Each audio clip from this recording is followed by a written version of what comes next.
wedding photo fell face down on the hardwood floor, its silver frame cracking against the impact. David Mitchell stood motionless in his own living room, watching his wife Sarah climb off another man on their leather couch. The same couch where they'd planned their future just 3 years ago. Neither of them had noticed him yet. The front door was still open behind him, his briefcase abandoned on the threshold like a discarded promise. His flight from Chicago had landed 2 hours early. He'd wanted to surprise her. The surprise was his. "God, I love when Michael's out of town," Sarah gasped, her auburn hair cascading over her bare shoulders as she moved against the stranger beneath her. David's throat went dry. His hands trembled, but not from shock, from a rage so pure it felt like ice in his veins. He backed away slowly, each step measured and silent. The door closed with the softest click. In the hallway, David pressed his back against the wall and pulled out his phone. His fingers moved with mechanical precision, opening the camera app and sliding it to video mode. He'd built his career as a forensic accountant on evidence, documentation, proof, old habits. He slipped back inside, the camera already recording, as Sarah threw her head back in ecstasy with a man David had never seen before. Tall, athletic build, expensive watch glinting in the afternoon light streaming through their bay window. 3 minutes of footage. That's all he needed. David retreated to his car and sat in the driveway staring at the screen. The timestamp read 2:47 p.m. on a Tuesday afternoon. Sarah worked as a marketing director at Pinnacle Solutions. She should have been in meetings. He opened her location sharing, still on from their anniversary trip last month. The little blue dot showed her at home, but her calendar showed a client presentation across town. Lies. All of it. His phone buzzed. A text from Sarah. "Missing you, baby. Long day at the office. Home around 7. Love you." David's jaw clenched. He screenshot the message, then the location data, then her calendar. Evidence, always evidence. At 3:15 p.m., the front door opened. Sarah emerged first, straightening her blazer and checking her reflection in the side mirror of her BMW. The man followed, adjusting his tie with the casual confidence of someone who'd done this before. David zoomed his phone camera and snapped photos as they kissed goodbye. The man climbed into a black Mercedes with dealer plates. Probably a lease, David noted automatically. Sarah drove off toward downtown, maintaining her alibi. David waited 10 minutes before following the Mercedes. The license plate led him through suburban streets to Titan Fitness, an upscale gym where monthly memberships cost more than most people's rent. The man parked in a reserved spot marked J. Stone, owner, Jake Stone. David memorized the name as he watched the man stride through the gym's glass doors like he owned the world, which, apparently, he did. David drove home and walked through his house like a crime scene investigator. Fresh wine glasses in the sink. Sarah never drank during weekdays. A different perfume lingering in the bedroom. Towels damp in the guest bathroom. She'd been careful, but not careful enough. That evening, Sarah returned home with takeout from their favorite Italian place, her smile bright and guileless. "How was Chicago?" she asked, kissing his cheek with lips that had been on another man hours earlier. "Productive," David replied, accepting the kiss without flinching. "How was your day?" "Exhausting. The Morrison account is eliminating me. I barely had time for lunch." David nodded and smiled. "You work too hard?" Sarah laughed, the sound he'd once loved now grating against his eardrums like nails on glass. Someone has to pay for this house. She'd always made more money than him. As a forensic accountant, David earned decent money, but Sarah's marketing salary put them in the upper middle class. She never let him forget it. "I recorded the presentation today," Sarah continued, unpacking containers of pasta. "Want to see how it went?" "Of course." Sarah pulled up a video on her laptop. 30 minutes of her presenting quarterly projections to a conference room full of suits. The timestamp showed 2:30 p.m. to 3:15 p.m., the same time she'd been screwing Jake Stone. David forced himself to watch, nodding at appropriate moments while his wife performed her carefully constructed lie. The presentation was pre-recorded, probably from last quarter with the dates edited. "Impressive," he said when it finished. "Thanks, baby. I think we landed the account." That night, as Sarah slept beside him, David stared at the ceiling and felt something fundamental shift inside his chest. Not heartbreak. That would come later. This was colder, calculating, strategic. He slipped out of bed and padded to his home office, closing the door silently behind him. His laptop hummed to life, and David began what he did best. Following the money, Sarah Mitchell, nee Parker, Marketing director at Pinnacle Solutions for 4 years. Salary, $145,000 annually. Credit score, 780. Joint checking account with $34,000. Joint savings, $89,000. Separate credit card she'd opened 6 months ago without telling him. The credit card statements told a story. Expensive lingerie from Victoria's Secret, dinners at restaurants they'd never been to together. A hotel room charged 3 times in the past month, always on days David traveled for work. Jake Stone was harder to crack, but David had resources. Titan Fitness LLC, founded 2 years ago with a $200,000 loan. Current membership, 847 active accounts. Revenue averaging $78,000 monthly. Clean business on the surface, but David's trained eye caught discrepancies in the books. Cash payments that didn't match membership records. Deposits that exceeded reported income. Jake Stone was skimming money somewhere. David opened a new browser window and began documenting everything. Timestamps, financial records, photographs. A dossier that would make the FBI proud. By 4 a.m., he had enough evidence to destroy Sarah in divorce court. But as he stared at the neat folders of digital evidence, David realized something unsettling about himself. Divorce wasn't enough anymore. The next morning, Sarah left for work with her usual kiss and promises to be home by 6. David called in sick, the first time in 3 years, and drove to Titan Fitness. The gym buzzed with morning activity. Wealthy housewives on treadmills, businessmen grunting through bench presses, personal trainers guiding clients through routines that cost more per hour than David made in a day. Jake Stone held court near the free weights, his broad shoulders and easy smile drawing attention from half the women in the place. He was handsome in that effortless way that made other men feel inadequate. Square jaw, perfect teeth, the kind of tan that came from actual outdoor activities rather than a booth. David understood why Sarah had chosen him. "Excuse me," David approached with a friendly smile. "I'm thinking about joining. Could I get a tour?" Jake's attention shifted to him, sizing him up with the practiced eye of a salesman. "Absolutely. I'm Jake Stone, owner. You look like you could use some time away from the desk." The casual insult was delivered with a grin, but David caught the calculation behind it. This was a man who preyed on insecurities. "David Wilson," he lied smoothly. "I work downtown. Heard great things about this place." Jake led him through the facility, pointing out amenities and membership benefits. The tour gave David what he needed: layout of the building, security camera locations, Jake's office in the back corner with a window overlooking the main floor. "What kind of work you in, David?" Jake asked as they returned to the front desk.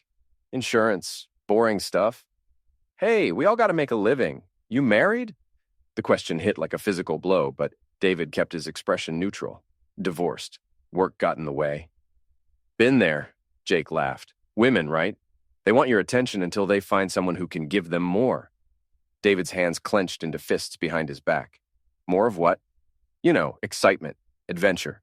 Married guys get soft, comfortable. Sometimes a woman needs to remember what she's missing." The arrogance was breathtaking.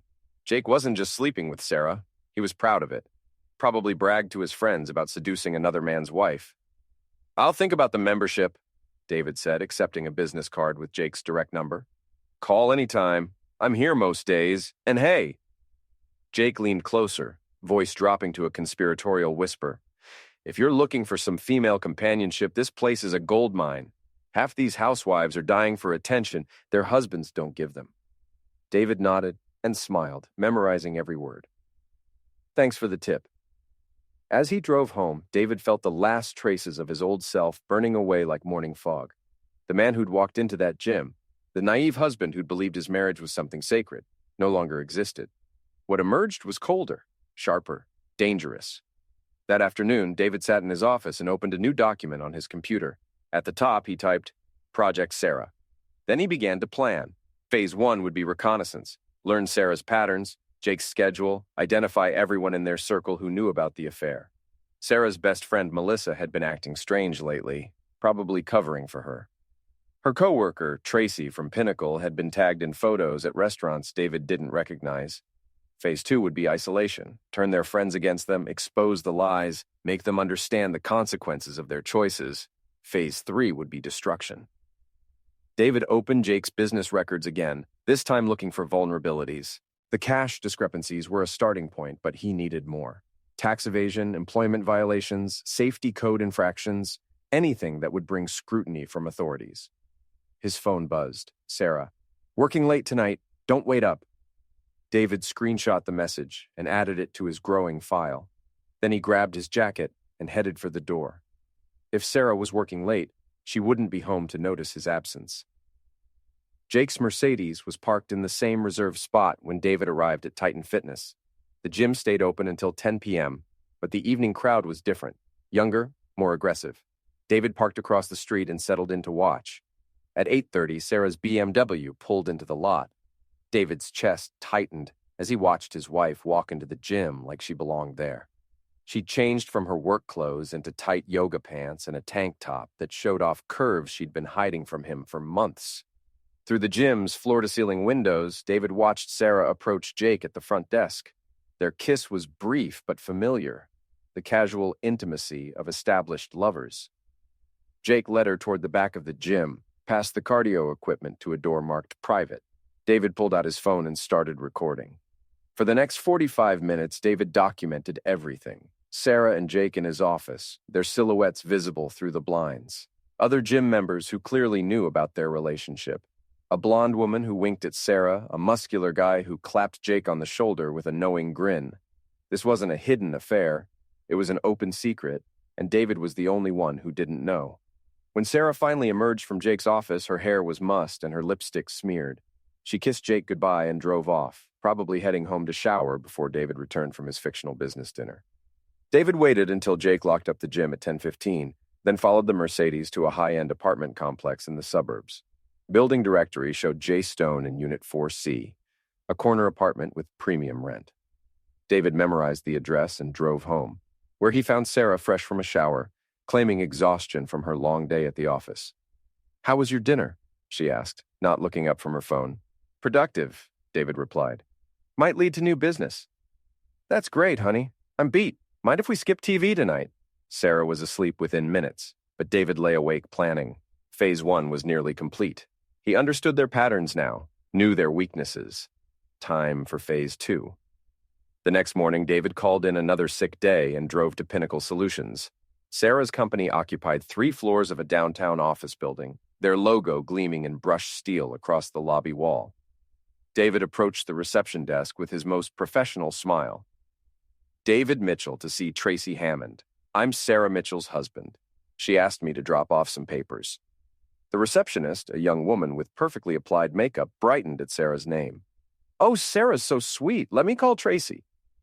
Tracy appeared minutes later, a blonde woman in her 30s with the carnivory smile of someone who enjoyed other people's secrets. David recognized her from photos on Sarah's social media. "David, Sarah's mentioned you so many times. What can I do for you?" "Sarah forgot these client files at home," David lied, handing over a manila folder filled with random papers. "She said you'd make sure they get to the Morrison account team." Tracy accepted the folder without question. "Of course. Sarah's been working so hard on Morrison. Between you and me, I think she's pushing herself too much with all the extra hours." "The late nights are getting to her," David agreed. "But you know Sarah, when she commits to something, she sees it through." "Exactly. Like her workout routine. I keep telling her she doesn't need to go to the gym every day, but she's so dedicated." David's pulse quickened. "She mentioned joining a new place, Titan something?" "Titan Fitness, Jake Stone's place. Have you met Jake?" Well, let's just say Sarah's getting excellent personal training." Tracy's smile turned conspiratorial. "I'm sure she is," David replied, his voice steadied despite the rage building in his chest. Tracy leaned closer, lowering her voice. "Between us, I think Sarah deserves some attention. You work so much, and a woman has needs, you know?" The casual way she dismissed his marriage, like Sarah's infidelity was not just acceptable but deserved, made David's vision blur with fury. But he kept smiling. Sarah's lucky to have friends who look out for her. "We girls have to stick together," Tracy said with a wink. David left Pinnacle Solutions with a new target. Tracy wasn't just enabling Sarah's affair, she was actively encouraging it. That made her complicit. That made her fair game. David spent the afternoon researching Tracy Hammond, divorced 2 years ago, bitter custody battle over twin daughters. Current boyfriend was married, social media full of inspirational quotes about living your truth and not settling for less. A hypocrite and a homewrecker. Perfect. David's phone rang as he sat in his car outside Tracy's apartment complex. Sarah's name on the caller ID. Hey, baby, she said when he answered. I know I said I'd be home early, but something came up with the Morrison account. Might be another late night. No problem, David replied. I'll grab dinner with Mike from the office. Love you, Sarah said, the words empty as air. Love you too. David hung up and checked the time. 6:30 p.m. Sarah would be at Titan Fitness by 7 o'clock, which gave him time to set the next phase in motion. He pulled up Tracy's ex-husband's contact information, publicly available through court records, and composed a carefully worded text message from a burner phone app. Your ex-wife is encouraging married women to cheat. Thought you should know before your daughters learn what kind of person their mother really is. A concerned parent. David attached screenshots of Tracy's social media posts about not settling and taking what you deserve, along with photos of her with Sarah at restaurants during work hours. He hit send and smiled. Tracy's phone would start buzzing within minutes. Her ex-husband was a family court judge, conservative, religious, and already suspicious about her fitness as a mother. This would give him ammunition for their next custody hearing. Phase 2 had begun. David drove to Titan Fitness and parked in his usual surveillance spot. Sarah's BMW was already there, along with Jake's Mercedes and a red Corvette that probably belonged to the gym's evening manager. Through the windows, David watched Sarah and Jake's evening routine. 20 minutes of pretend exercise, followed by retreat to his private office. Other gym members pretended not to notice, but David caught their knowing glances and whispered comments. His wife was entertainment for strangers. At 9:30, David's burner phone buzzed with a notification. Tracy's ex-husband had shared the screenshots on his own social media, adding his own commentary about immoral influences on their children. The post was already generating likes and comments from their mutual friends. Tracy's reputation was about to become a very public issue. David's satisfaction was interrupted by movement at the gym. Sarah emerged from Jake's office looking flustered, checking her phone repeatedly as she gathered her things. Even from across the street, David could see her panic. Her phone was buzzing. Probably Tracy calling about the social media explosion that was ruining her evening. Sarah kissed Jake goodbye, a quick, distracted peck, and hurried to her car. David followed at a distance as she drove home, her BMW weaving slightly as she tried to text and drive simultaneously. David beat her home by 3 minutes, enough time to settle on the couch with a beer and pull up a baseball game on TV. When Sarah walked through the door, her face was flushed with stress. How was work? David asked without looking away from the screen. Fine, Sarah snapped, then caught herself. Sorry, long day. I'm going to shower. She disappeared upstairs, her phone still buzzing in her hand. David smiled at the TV and took another sip of beer. By morning, Tracy's situation had exploded across social media. Her ex-husband's post had been shared dozens of times, with comments ranging from supportive to scathing. Tracy's professional reputation was taking hits. Several mutual connections had tagged Pinnacle Solutions, asking if they endorsed their employees' behavior. Sarah left for work early, probably to do damage control for her friend. David waited until she was gone, then drove to Pinnacle Solutions and positioned himself across the street with a clear view of the building's entrance. At 10:30 a.m., Tracy emerged from the building carrying a cardboard box, the universal symbol of sudden unemployment. Her mascara was smeared, her professional composure shattered. She loaded the box into her car with shaking hands and drove away without looking back. David's phone buzzed. A text from Sarah. Crisis at work, won't be home until late. Phase 2 was working perfectly. That evening, David prepared for Phase 3. He'd spent weeks gathering intelligence, and now it was time to act. Jake Stone's business records showed pattern of cash deposits that didn't match membership fees, money that never appeared on tax documents. David had traced the source. Jake was running an off-the-books personal training service that was really prostitution for wealthy clients. Married women paid premium rates for private sessions that had nothing to do with fitness. Sarah wasn't just another conquest, she was a paying customer. David had documented everything. Fake invoices, hidden cameras in Jake's office, client lists that read like a who's who of suburban housewives. Evidence that would destroy Jake's business and put him in prison. But destroying Jake wasn't enough anymore. David wanted him to suffer first. Late that night, while Sarah slept beside him, David slipped out of the house and drove to Jake's apartment complex. The security was minimal, a keypad entry system that David bypassed using a code he'd observed Jake enter during his surveillance. Jake's apartment was on the 4th floor, corner unit overlooking the pool. David picked the lock, a skill he'd learned during his brief stint in military intelligence 20 years ago, and slipped inside. The apartment reeked of expensive cologne and testosterone. Leather furniture, enormous TV, walls covered with photos of Jake posing with various women. David recognized several faces from the gym, including Sarah. His wife's photo held a place of honor on Jake's nightstand. David pulled out his phone and began photographing everything. The apartment layout, hidden compartments where Jake stashed cash, a laptop that probably contained enough evidence to prosecute a dozen felonies. But David wasn't interested in prosecution anymore. He opened Jake's laptop and installed a keylogger program that would capture every password, every message, every financial transaction. Then he planted 3 micro cameras in strategic locations, one in the bedroom, one in the living room, one covering the front door. David wanted to watch Jake's world collapse in real time. By the time he left the apartment, David had complete access to Jake's digital life. Bank accounts, business records, client communications, everything needed to destroy him completely. The next morning brought news that Tracy's ex-husband had filed an emergency motion for full custody of their daughters, citing her moral turpitude and inappropriate influence on their children. The family court hearing was scheduled for the following week. Sarah came downstairs looking haggard, her phone pressed to her ear as she tried to console her friend. "I know, Trace, I know it's awful," Sarah said, not noticing David listening from the kitchen. "But maybe it's for the best. You said yourself that job was stressing you out." David poured coffee into 2 mugs, adding cream to Sarah's the way she liked it. The domestic gesture felt surreal, like playing house while planning a war. "Here," he said, offering Sarah the mug as she ended her call.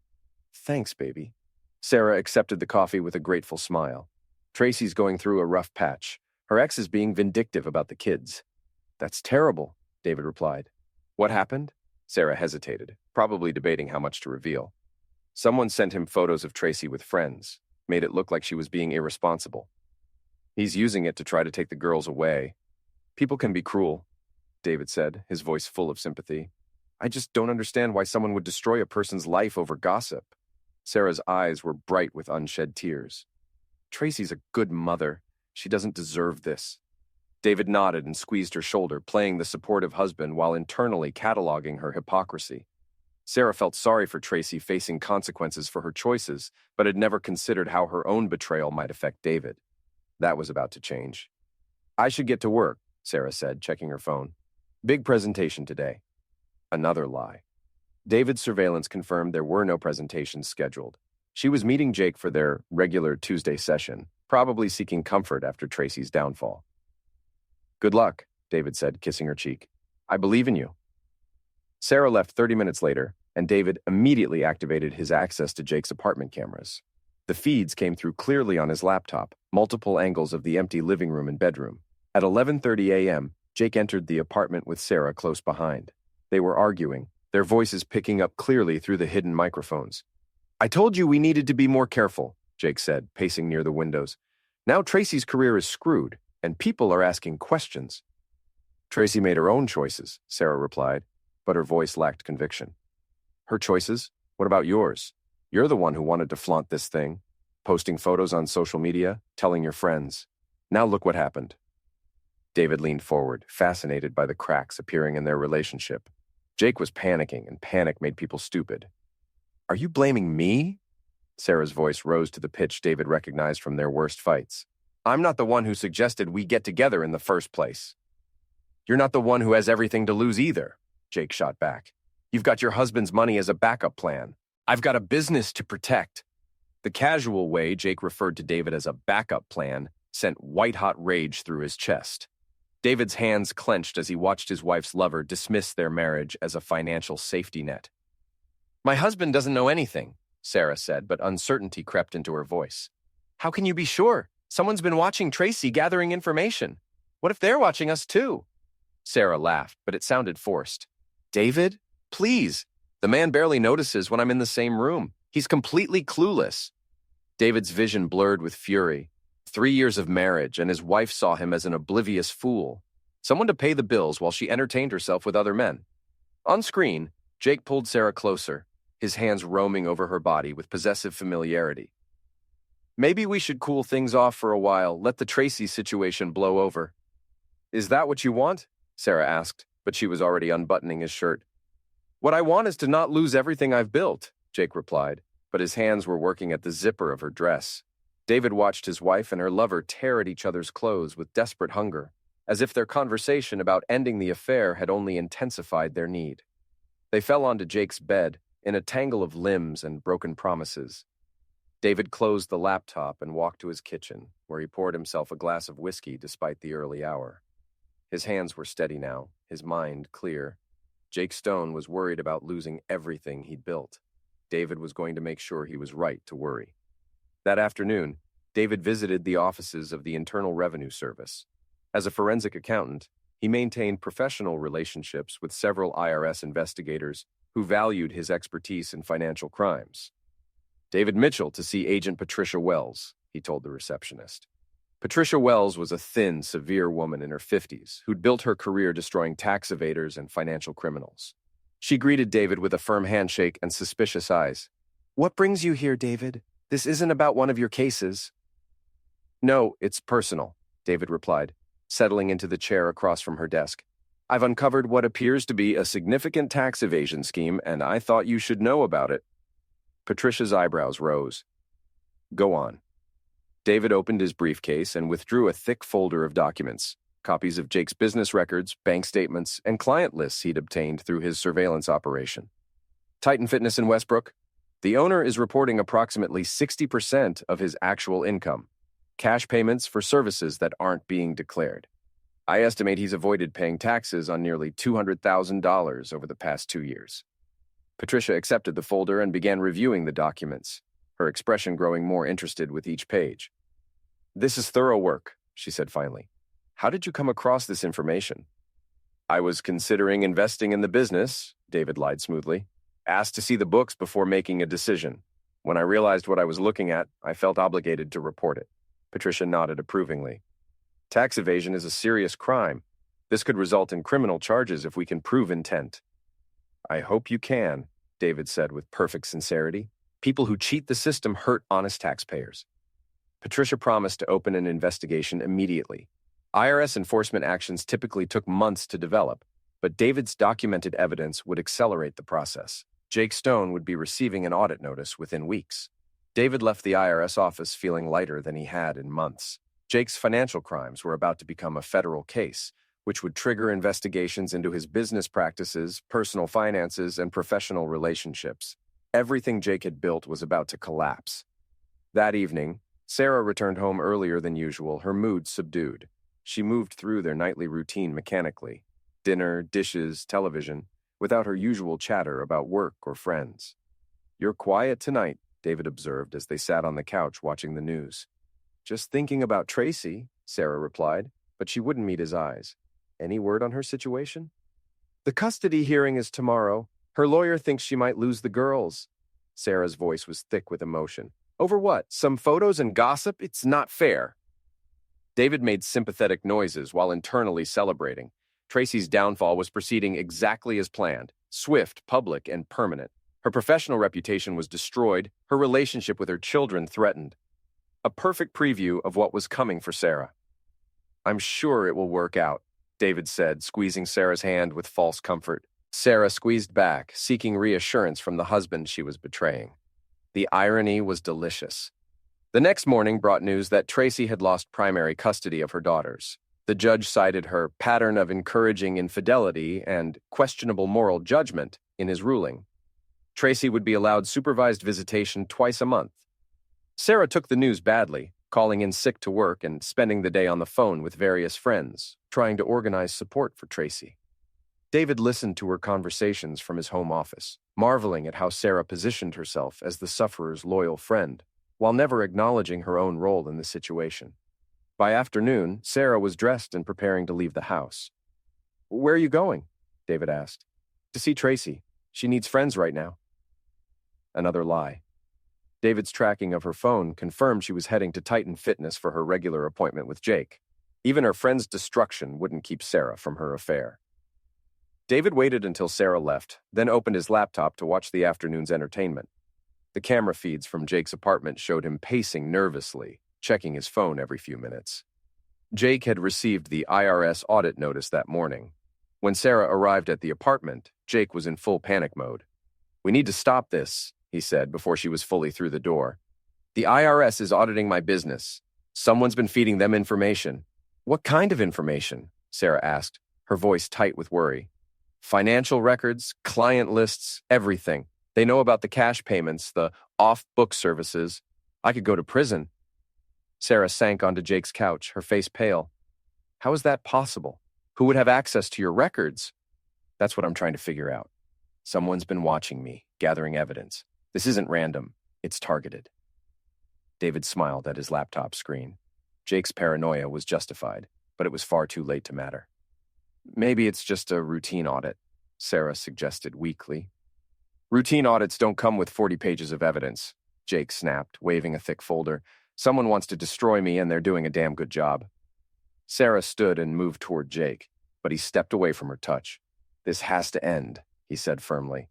"Whatever we had, it's over. I can't risk any more complications." "You're breaking up with me?" Sarah's voice cracked with disbelief. "I'm protecting myself. You should understand that. After everything I've risked for you, my marriage, my reputation." Jake's laugh was bitter. "Your reputation? You've got a husband to fall back on. I've got nothing if this business goes under." David watched his wife's face crumble as Jake dismissed their relationship like a business transaction. The woman who'd seen David as a backup plan was learning how it felt to be expendable. "Get out," Jake said coldly, "and don't contact me again. If anyone asks, we were never more than trainer and client." Sarah left Jake's apartment in tears, her carefully constructed double life collapsing around her. David closed the laptop and poured himself a celebratory drink. Phase 3 was ahead of schedule. Sarah came home that evening looking devastated. Her eyes were red from crying, her makeup smeared despite obvious attempts to repair it. She moved through the house like a ghost, barely acknowledging David's presence. "How's Tracy doing?" David asked, maintaining his concerned husband facade. "Terrible," Sarah replied, her voice hollow. "She's lost everything." "I'm sorry to hear that. You've been a good friend to her." Sarah's face crumpled, and she began crying in earnest. David stood and pulled her into his arms, letting her sob against his chest while he plotted her complete destruction. "I feel like everything's falling apart," Sarah whispered through her tears. "Sometimes things have to fall apart before they can get better," David replied, stroking her hair with gentle hands. If only she knew how much further they had to fall. Over the next 2 weeks, David watched Jake's world disintegrate from multiple angles. The IRS investigation had triggered a cascade of scrutiny from other agencies. The state health department found safety violations at Titan Fitness. The city's business licensing bureau discovered permit irregularities. Local police began investigating reports of prostitution at the gym. Jake's Mercedes disappeared from his apartment complex, probably repossessed. His social media accounts went dark. Several of his wealthy clients canceled their memberships and started training elsewhere. Sarah's mood deteriorated with each passing day. She'd lost her affair partner, her best friend, and her job had become increasingly stressful as the fallout from Tracy's scandal affected the entire marketing department at Pinnacle Solutions. David played the supportive husband perfectly, offering comfort while secretly orchestrating each new catastrophe. Sarah had no idea that her loving spouse was the architect of her misery. But David wasn't finished yet. The final phase required a more personal touch. On a Thursday evening, David followed Sarah as she drove aimlessly through the city, a habit she'd developed since Jake cut contact. She ended up at a wine bar downtown, where she sat alone at the bar, drinking white wine and staring at her phone. David parked across the street and activated a new piece of surveillance equipment, a high-powered listening device that could pick up conversations from hundreds of feet away. Sarah's table was perfectly positioned near the window. For an hour, David listened to his wife's increasingly slurred conversations with the bartender, a young man who showed professional sympathy for her problems. "My whole life is falling apart," Sarah told him, gesturing with her wine glass. "My best friend lost her kids, my trainer got audited by the IRS, and my husband acts like nothing's wrong." "Sounds rough," the bartender replied, refilling her glass. "You know what the worst part is? I don't even know if I love my husband anymore. We've been together for years, but lately I feel like I'm living with a stranger." David's grip tightened on the listening device. After everything he'd discovered, Sarah still saw herself as the sufferer. "Maybe it's time for a change," the bartender suggested diplomatically. "That's what I keep thinking. But David's so stable, reliable. He pays the bills, never causes drama. How do you leave someone for being too good? David's jaw clenched. Sarah was describing him like a piece of furniture, useful but uninspiring. The woman who destroyed their marriage was complaining that her husband was too dependable. Sarah finished her wine and stumbled toward the exit. David followed at a distance as she drove home, slowly, carefully, the way drunk people drive when they're trying not to get caught. She was upstairs and asleep by the time David entered the house.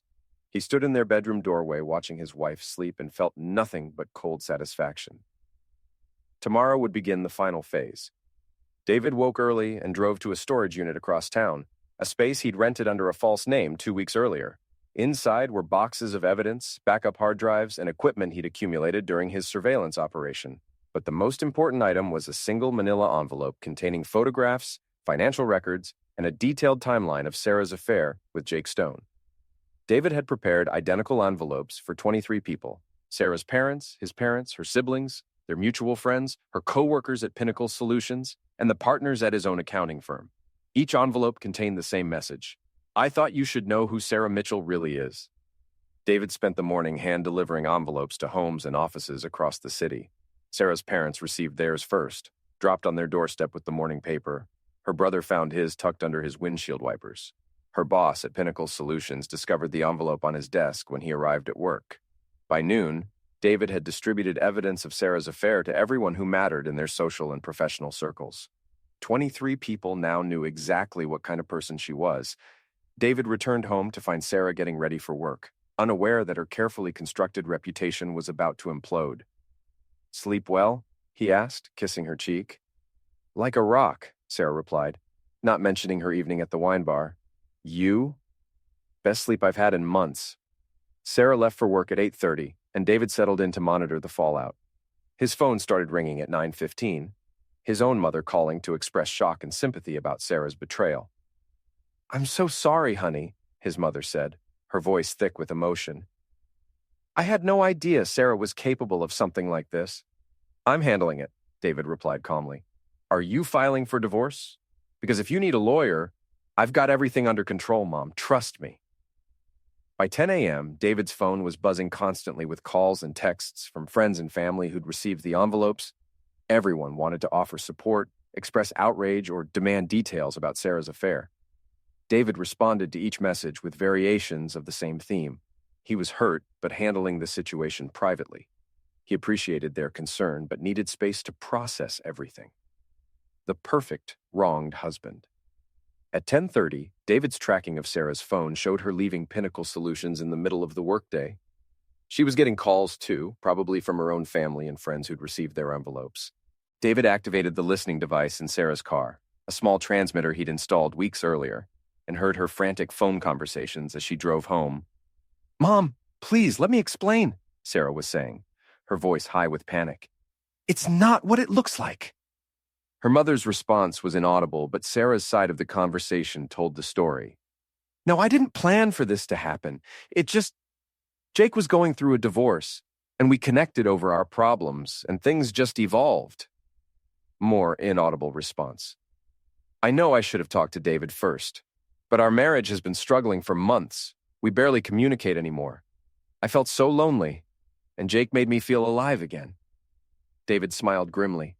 Even caught red-handed, Sarah was rewriting history to make herself the sufferer of a loveless marriage rather than an unfaithful wife.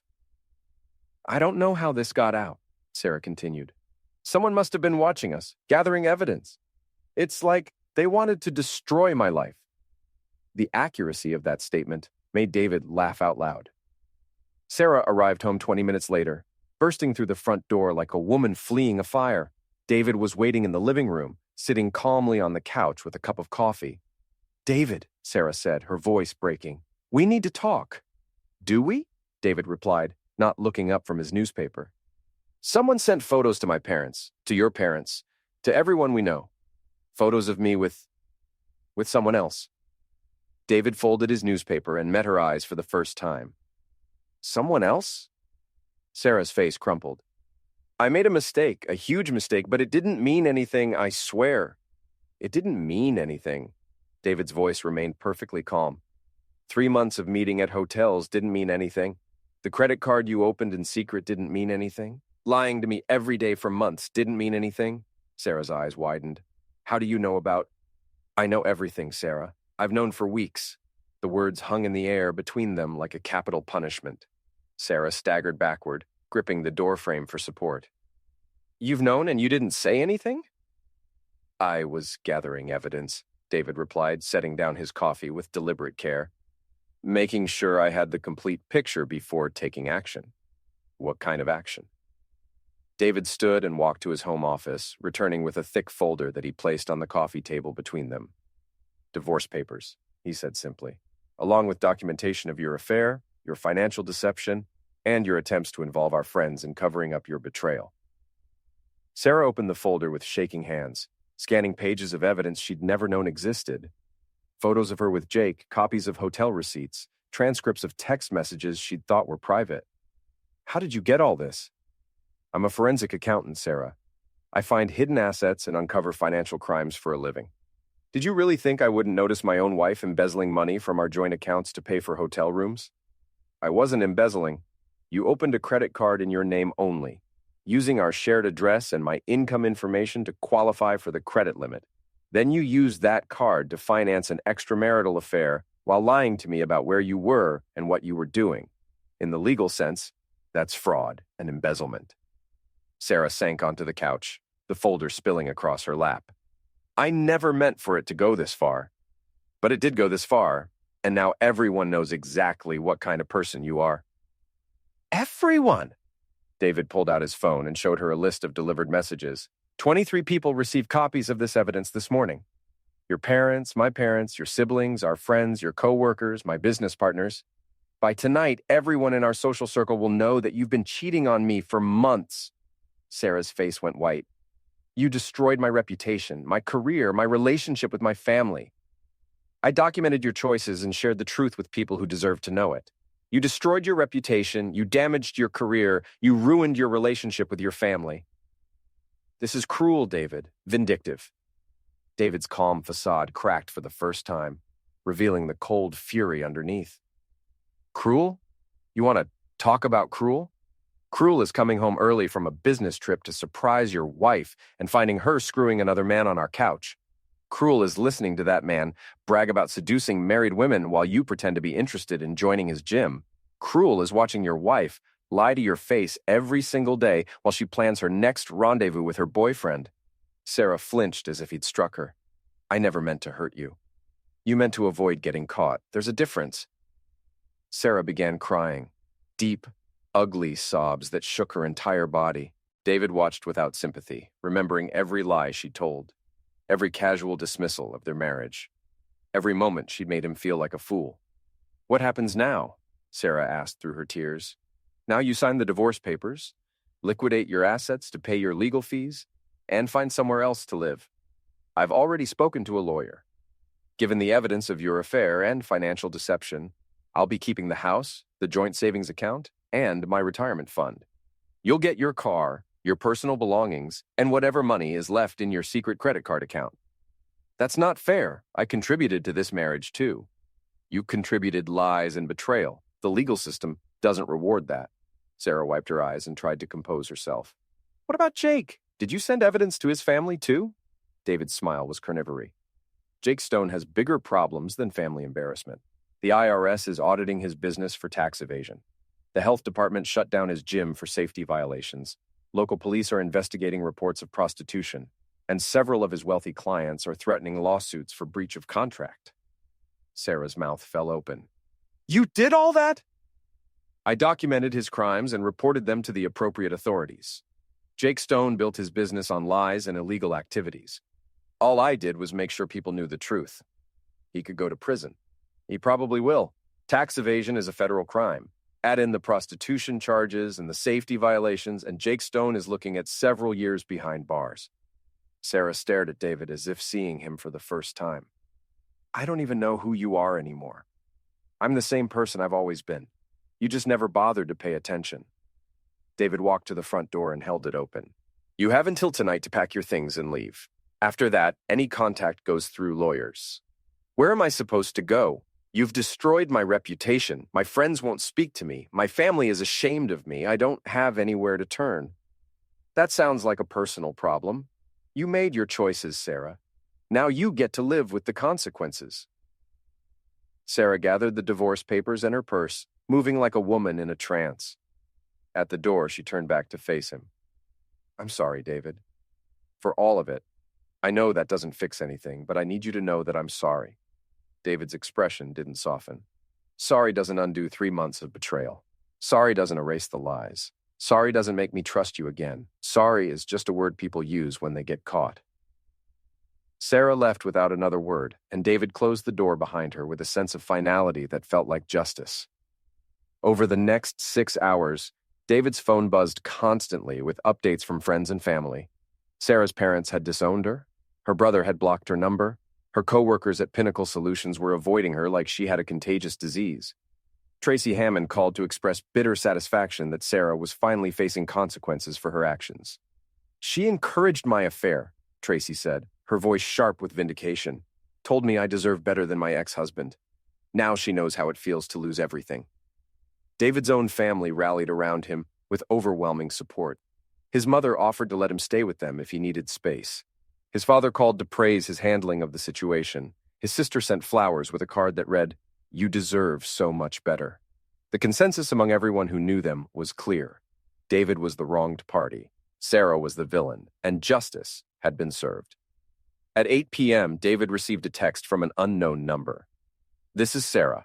I'm staying at a motel downtown. I signed the papers and left them on the kitchen table. I'll arrange to get my things this weekend when you're not home." David replied, "The locks have been changed. Coordinate with my attorney for supervised removal of your belongings." No response came. David poured himself a glass of the expensive whiskey Sarah had bought him for their last anniversary, back when she was still pretending their marriage mattered, and walked through his house, seeing it clearly for the first time in months. Every room held memories of their life together, but David felt no nostalgia or regret. The woman who'd shared this space with him had been a stranger wearing his wife's face, performing the role of a loving spouse while planning her betrayal. That woman was gone now, along with the naive man who'd believed her lies. What remained was stronger, harder, unencumbered by false sentiment or misplaced trust. David raised his glass in a toast to the empty house. To new beginnings. 3 weeks later, David sat in his lawyer's office as the divorce proceedings were finalized. Sarah had hired a cut-rate attorney who'd advised her to accept David's terms rather than fight a case she couldn't win. The evidence of her affair was overwhelming. The financial deception was documented down to the penny. Her reputation was so thoroughly destroyed that character witnesses were impossible to find. Sarah herself looked like a broken woman when she signed the final papers. Her hair was lank and unwashed, her clothes wrinkled, her face gaunt from stress and poor eating. The confident, attractive woman David had married was gone, replaced by this hollow shell. "The divorce is final," David's attorney announced as Sarah's lawyer gathered his papers. "Mrs. Mitchell, excuse me, Miss Parker, has 30 days to remove her belongings from the residence." Sarah looked up at David for the first time during the proceedings. "I hope you're happy." "I'm satisfied," David replied. "What's the difference?" "Happy implies joy. I don't feel joy about the situation, but I feel satisfied that justice was served." Sarah's laugh was bitter. "Justice? You destroyed my entire life over one mistake." "One mistake that lasted 3 months and involved elaborate deception, financial fraud, and emotional misuse. I'd hardly call that a single error in judgment." Sarah's attorney touched her arm, probably advising her to stop talking, but she shook him off. "You're right," she said, her voice hollow. "I made terrible choices. I hurt you. I lied to you. I betrayed everything we built together. But the punishment, this level of destruction, it's disproportionate." David considered her words carefully. "Disproportionate to what? Your crime? Your lies? The fact that you turned our marriage into a joke while I paid the bills and played the fool? Disproportionate to the fact that I'm a human being who made mistakes. You've taken everything from me, my family, my friends, my career, my future. I have nothing left." "You have your freedom," David replied. "The freedom to live with the consequences of your choices without dragging me down with you." David stood and walked toward the exit, then paused at the door. "For what it's worth, Sarah, I hope you learned something from this experience. I hope the next man you meet deserves your honesty instead of your deception." He left her sitting in the conference room, staring at the divorce papers that had officially ended their marriage. Outside the law office, David felt lighter than he had in months. The weight of betrayal, anger, and planning was finally gone, replaced by the clean satisfaction of a job completed. His phone buzzed with a text from Jake Stone's number, the first contact from him since the affair ended. "You won." "Are you happy now?" David typed back. "I'm not sure what you mean." "Don't play games, I know it was you. The IRS investigation, the health department, the police reports. You destroyed my business, my reputation, my life. Was it worth it?" David smiled as he typed his response. "Ask me again when you're released from federal prison." Jake's reply came quickly. "Sarah never meant anything to me. She was just another client paying for attention. I hope that makes you feel better." "Actually, it does," David typed back. "It confirms what I already knew. You're both exactly the people I thought you were." David blocked Jake's number and deleted the conversation. He had no interest in continued contact with the people who'd betrayed him. 6 months after the divorce, David received an unexpected phone call from Tracy Hammond. "I thought you should know," Tracy said without preamble. "Sarah's in the hospital." David felt a brief stab of concern before remembering that Sarah was no longer his responsibility. "What happened?" "Self-destruction attempt, pills and booze. She's alive, but barely." David absorbed this information without emotion. "Why are you telling me this?" "Because she asked me to. She wanted you to know that she's sorry for everything, and she understands why you did what you did." "I'm sorry to hear she's struggling," David replied carefully, "but that's not my problem anymore." "She lost everything, David. Her family won't speak to her. She's been living in her car for 2 months. She can't find work because word about the affair spread through her professional network. She has nothing left. She made her choices." "We all made mistakes," Tracy said, her voice sharp. "But there's a difference between consequences and cruelty. What you did to us, it wasn't justice. It was revenge." David considered correcting Tracy, explaining the difference between revenge and accountability, but decided it wasn't worth the effort. "I hope Sarah gets the help she needs," he said instead, "but I won't be part of her recovery process." David hung up and immediately blocked Tracy's number. He felt no guilt about Sarah's self-destruction attempt. People who made destructive choices sometimes face destructive consequences. That was the natural order of things, not his responsibility to manage. A year after the divorce, David had rebuilt his life completely. He'd been promoted to senior partner at his accounting firm.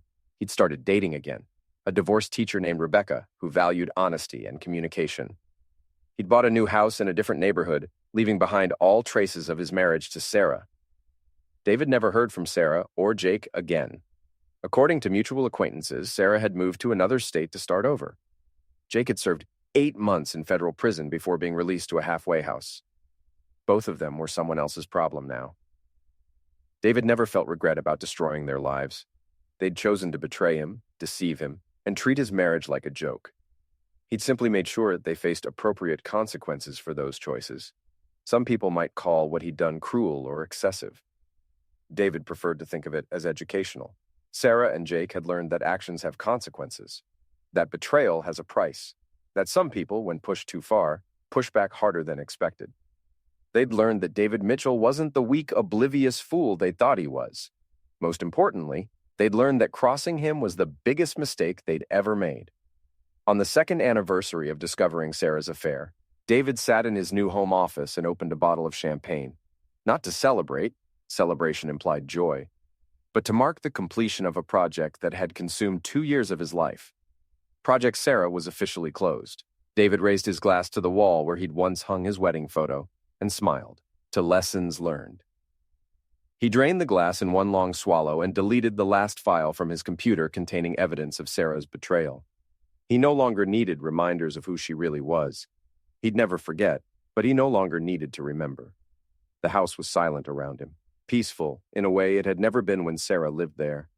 No lies floating in the air, no deception lurking in the shadows, no betrayal waiting to be discovered, just truth. Clean, honest, uncompromising truth. David closed his laptop and walked to the window overlooking his new neighborhood. Children played in yards while their parents watched from porches. Couples walked dogs and held hands. Families gathered for barbecues and birthday parties, normal people living normal lives built on trust and honesty. David had earned his place among them by removing the toxic influences that had poisoned his existence. Sarah Parker, she'd reverted to her maiden name after the divorce, was someone else's problem now. Someone else's cautionary tale. Someone else's mistake to make. David pulled out his phone and scrolled to Rebecca's contact information. She'd invited him to dinner with her family, a step towards something deeper and more meaningful than anything he'd shared with Sarah. "Looking forward to tonight," he texted. Rebecca's response came quickly. "Me too. Fair warning, my parents ask a lot of questions." "I have nothing to hide," David typed back, and for the first time in years that was completely true. David smiled and put his phone away.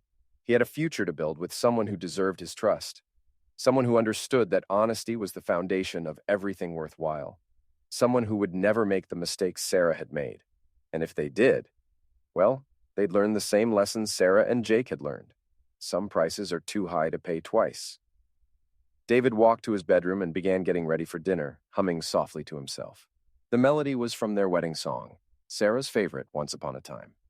But that was ancient history now. Tonight was about the future.